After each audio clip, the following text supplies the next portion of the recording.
Muy buen día, Luis. El saludo también, por supuesto, a Kiara y a toda la teleaudiencia. Y continuamos nosotros con todas las internaciones que tienen que ver con el dengue. Sabemos que estamos en una fase epidémica que ya inició el año pasado. Hay muchísimos casos confirmados, más de 2.000, también 4 personas, por lo menos hasta el viernes pasado, que ya confirmaron desde el Ministerio de Salud que fallecieron a causa de esta enfermedad. Recordarán ustedes que el lunes también estuvimos nosotros en el Hospital de Limpio. Incluso la misma directora nos comentaba esta historia de un hombre de 76 años que falleció, que tenía todos los signos de alarma, que tenía los síntomas de dengue y no encontró una cama de terapia intensiva a tiempo. No tenían en el Hospital Distrital de Limpio, quisieron trasladarlo, no encontraban la cama, lo llevaron a un hospital privado ya los familiares. Bueno, y hubo todo un problema. Recién a las 3 de la tarde llegó él al hospital de Luque y terminó falleciendo porque, bueno, pasaron muchas cosas, no se consiguió la cama a tiempo y es por eso que estamos aquí en el Ministerio de Salud y queremos saber más que nada con el doctor Juan Carlos Portillo cuántas camas tenemos nosotros a disposición del sector público para que cualquier persona que ahora mismo está teniendo algunos síntomas de alarma pueda ser internado, no solamente en la cama que está destinada para los pacientes con dengue, sino que también ya en una cama de terapia intensiva si es que necesita. Muy buenos días, doctor, si podrías por favor comentarnos cuántas camas exactamente tenemos, primeramente para las hospitalizaciones normales por dengue y también ya por la unidad de terapia intensiva. Buenos días. Buen día, un saludo a la audiencia. Sí, el Ministerio de Salud Pública y Bienestar Social cuenta con unas 5.000 camas disponibles para internación. De ese total, unas 277 son camas que están en unidades de cuidados intensivos, ¿verdad? Entre adultos, pediátricos y neonatales, ¿verdad? Actualmente, y esto está siguiendo la tendencia desde el inicio de este brote de dengue, hay 11 pacientes hospitalizados con diagnóstico sospechado de dengue internados en alguna de las unidades de cuidado intensiva nuestras, ¿verdad?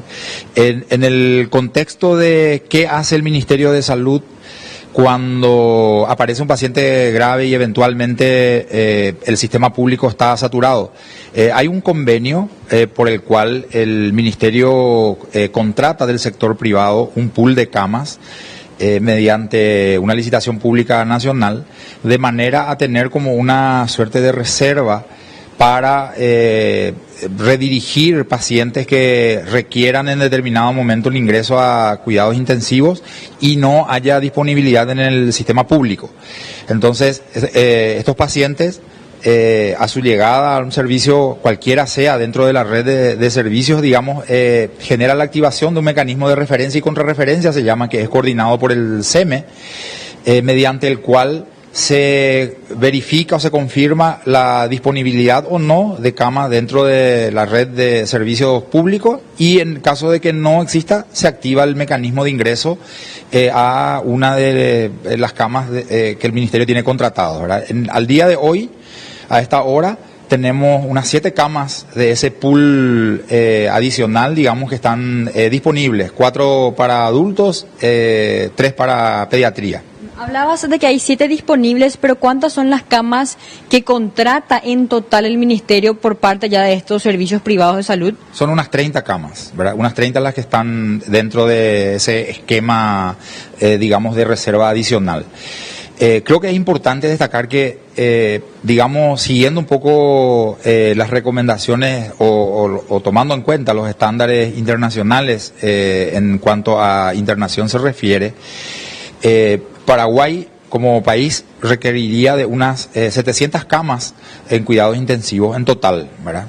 En base a datos que nos fueron proveídos por la Superintendencia de Salud, vemos que si sumamos la totalidad de camas disponibles en nuestro país, incluyendo a las del Ministerio de Salud, la del Instituto de Previsión Social, los otros subsistemas, el policial, el militar y también la del sector privado, totalizamos unas 760 camas. Es decir que infraestructura existe, solo que habría que articular los mecanismos de manera que ese pool de camas esté disponible para toda la población. Eso implica un arduo trabajo. Se está haciendo ya el análisis técnico, digamos, inclusive ya hay se está trabajando en alguna propuesta para poder gestionar eso. Obviamente, digamos que el Ministerio, siendo el ente rector a nivel de salud, debería tener atribuciones para, en determinadas situaciones como mínimo, como ser un brote epidémico importante, poder activar un mecanismo por el cual esas camas también se disponibilicen, ¿verdad? Pero es un proceso que hay que hacerlo, ¿verdad?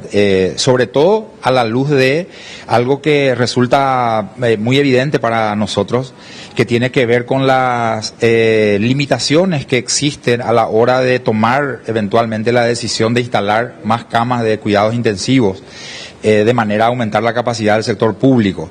El primer gran limitante que se cuenta es la disponibilidad de recursos humanos entrenados, no solo médicos terapistas, sino también hay un equipo multidisciplinario de especialistas que se requiere tener a mano.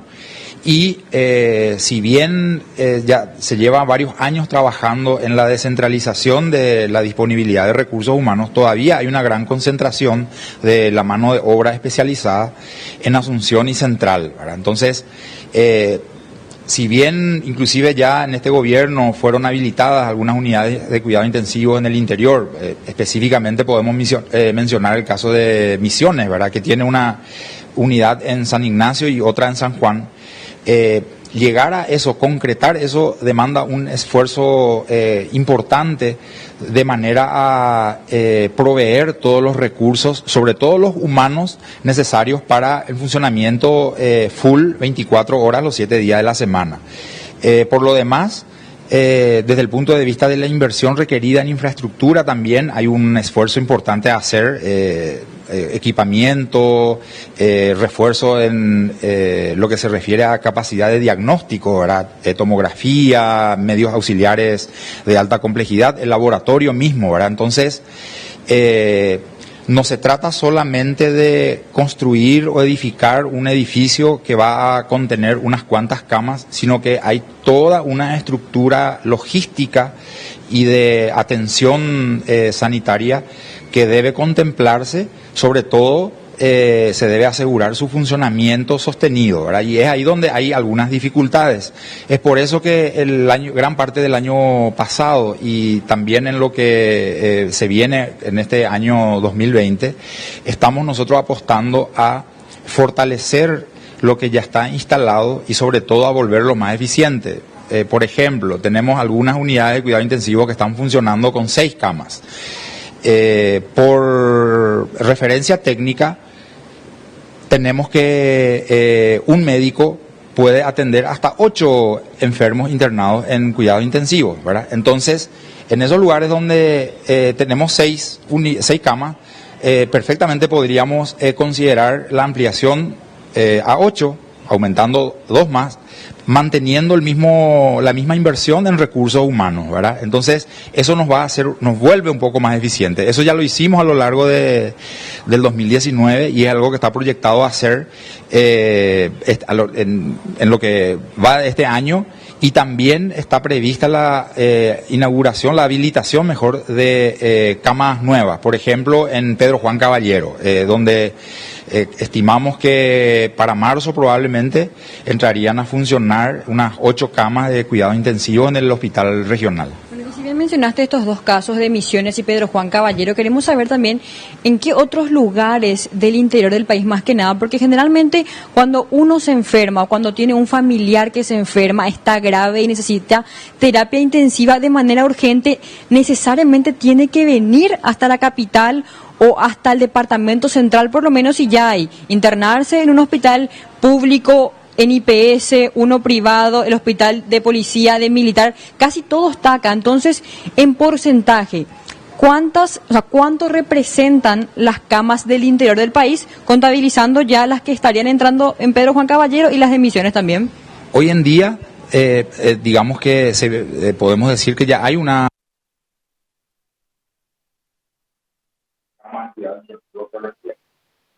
están funcionando ya hace un buen tiempo. Las unidades de Concepción, Villarrica, Oviedo, emisión. Tenemos Encarnación. Ya hay una cierta disponibilidad, digamos, a nivel del interior. Obviamente, si tomamos el número total que controla el Ministerio de Salud, 277, estamos por debajo, digamos, de lo ideal para poder absorber toda la demanda. Y es así que muchas veces nos vemos obligados a ingresar a un paciente que vive en el norte del país, traerlo, como bien dijiste, a la capital, o inclusive llevarlo a alguna otra localidad, al sur inclusive, ¿verdad? Tomando como referencia la disponibilidad de camas en ese momento. Pero sí, insisto en esto es un proceso bastante dinámico. En lo que respecta al dengue específicamente, que está movilizando no solo al sistema sanitario, sino que a otras instituciones y también a la población, vemos que el comportamiento de este brote epidémico más bien está generando enfermos con síntomas generales que requieren una atención ambulatoria, sobre todo en urgencias, ¿verdad? Y la disponibilidad de consultorios a nivel de control, digamos. Al día de ayer, cuando... Bueno, todos los detalles, por supuesto, después en ABC Noticias Mediodía.